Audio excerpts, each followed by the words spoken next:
Hola, ¿qué tal, querido amigo? Nuevamente seguimos con nuestro viaje por el Evangelio de Marcos y ahora comenzamos ya con el capítulo 15 del Evangelio de San Marcos.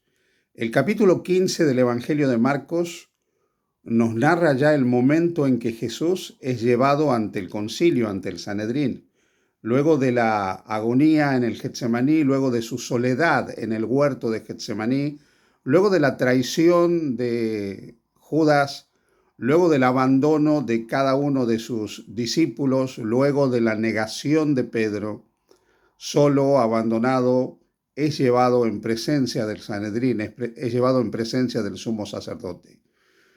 El capítulo 15 de Marcos, desde el versículo 1 hasta el versículo 20, nos cuenta que Jesús es acusado, que le dicen que él decía que era el rey de los judíos, y sobre la base de esta acusación de sedición, sobre la base de esta acusación de que él era un enemigo del orden social, del orden público, un enemigo del imperio, alguien peligroso para la pax romana, van a intentar que el procurador de Judea, Poncio Pilato, pueda acusar a Jesús para que él sea crucificado.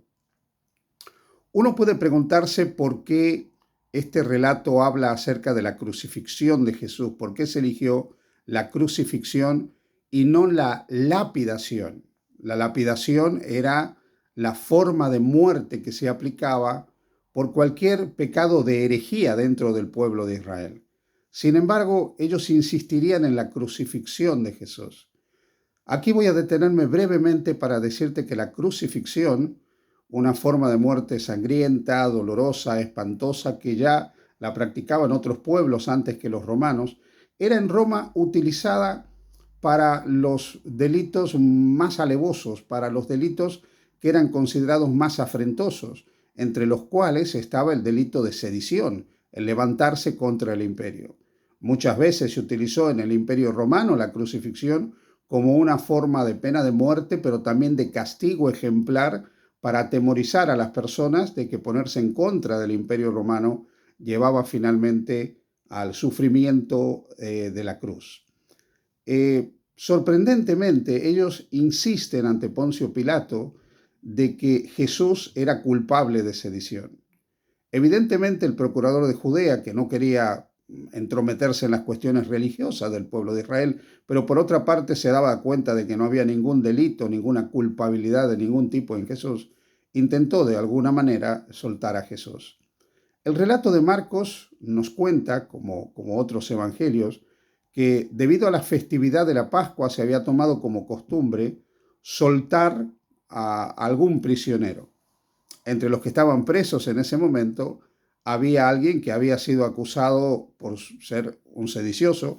Probablemente él formaba parte de lo que se llamarían luego los celotes, un grupo de judíos terroristas que a través del levantamiento armado pretendían buscar la emancipación, la liberación del pueblo judío del cautiverio romano. Su nombre era Barrabás.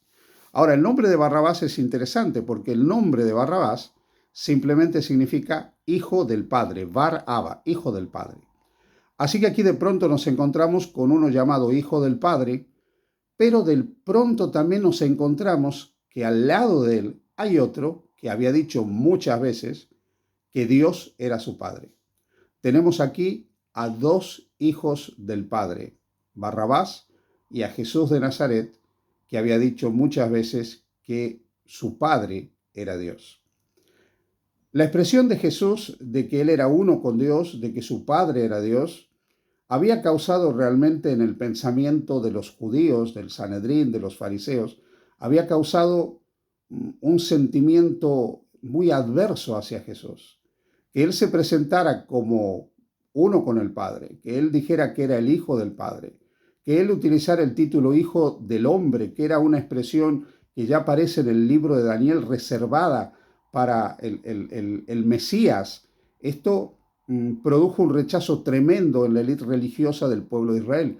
Mucho más porque Jesús era totalmente diferente a la idea de libertador que tenían ellos y que ellos a través de sus enseñanzas y de sus escritos habían transmitido al pueblo de Israel. De pronto tenemos dos hijos del Padre, Barrabás y Jesús.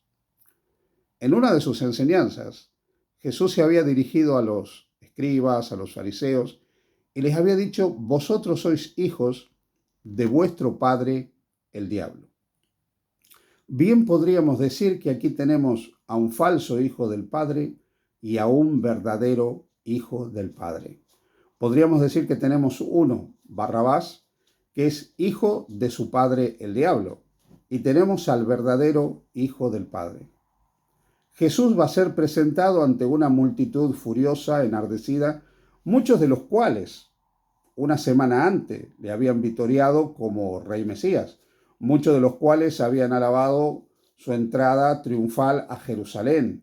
Pero ahora esa multitud se había vuelto, por la instigación de los escribas, de los fariseos, de los sacerdotes, de los dirigentes religiosos de Israel, toda esa multitud se había vuelto en contra de Jesús. Y ellos empezaron a instigar para que Jesús sea crucificado. Jesús, antes de esta escena, ofrece al pueblo la posibilidad de soltar a uno de los dos hijos del Padre, a Barrabás o a Jesús, que también había dicho que era hijo del Padre. La multitud, y bajo la instigación de los sacerdotes, pidió la crucifixión de Jesús y que Barrabás fuera liberado. Así que tenemos una escena en que el pueblo elegido, aquel pueblo que había contado con la misericordia de Dios, con la bondad de Dios, con la compasión de Dios, que había sido liberado del cautiverio, de la esclavitud, y había sido providencialmente guiado hacia la tierra prometida, que había sido sustentado por Dios, alimentado por Dios, en el cual Dios había hecho milagros extraordinarios, al cual Dios había hecho depositario de la alianza, de la ley, le había dado los mandamientos, le había dado el templo, le había dado todo un sistema de salvación que prefiguraba la persona y la obra del Mesías.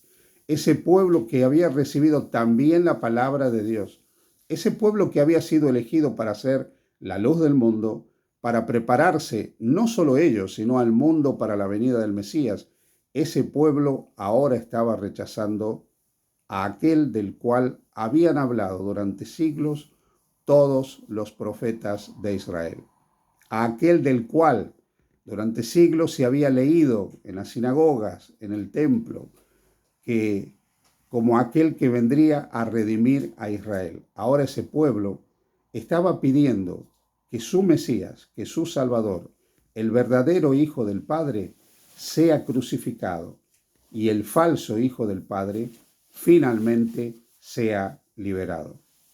Prefirieron que a uno que era sedicioso, uno que era un criminal, un asesino, alguien que de ninguna manera había reflejado jamás el verdadero carácter de Dios, fuera liberado. Y aquel que había pasado toda su vida haciendo bienes y sanando a los oprimidos por el diablo, trayendo un mensaje de amor y de compasión, liberando a aquellos que estaban bajo el dominio de Satanás, alimentando a aquellos que estaban hambrientos, devolviendo la salud a aquellos que estaban enfermos y enseñando el verdadero camino al reino de Dios, aquel que no había cometido ningún pecado, que no había hecho mal alguno, ahora tendría que ser crucificado.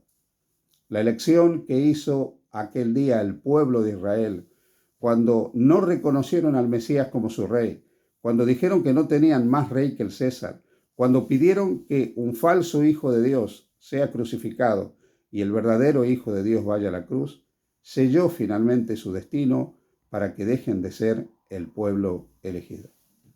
Querido amigo, amiga, hermano, hermana que me escuchas, quizás nosotros en algún momento de nuestra vida, o probablemente en muchos momentos de nuestra vida, no hemos sido desemejantes al pueblo de Israel.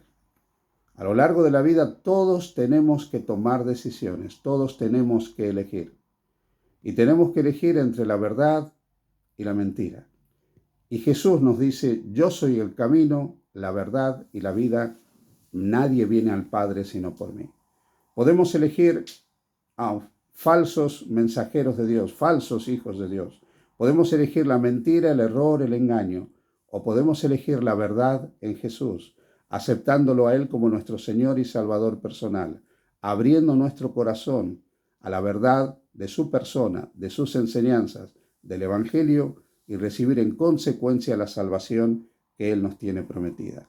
Que nuestra elección sea esa en este día. Dios te bendiga. Feliz día junto a Jesús.